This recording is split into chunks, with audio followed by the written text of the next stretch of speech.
યુદ્ધ પૂર્ણ થયા બાદ હોર્મુઝ પાર કરનાર પ્રથમ જહાજ ભારત આવ્યું। કતરથી એલએનજીસી ડીશા નામનું જહાજ ભરૂચના દહેજ બંદરે પહોંચ્યું। જહાજે 15મી જૂને હોર્મુઝની ખાડી સફળતાપૂર્વક પાર કરી હતી। જહાજમાં અંદાજે 62,000 મેટ્રિક ટન એલએનજી કાર્ગો છે। કતરથી ભરૂચ પહોંચ્યું આ જહાજ યુદ્ધ પૂર્ણ થયા બાદ હોર્મુઝ પાર કરનાર પહેલું જહાજ ભારત પહોંચી ચૂક્યું છે। કતરથી એલએનજીસી ડીશા નામનું આ જહાજ ભરૂચના દહેજ બંદરે પહોંચ્યું। જહાજે 15મી જૂને હોર્મુઝની ખાડી સફળતાપૂર્વક પાર કરી।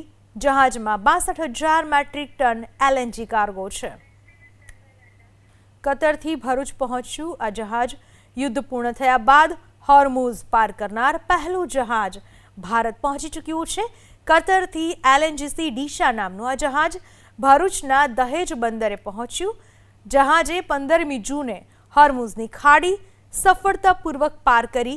જહાજમાં 62,000 મેટ્રિક ટન એલએનજી કાર્ગો છે।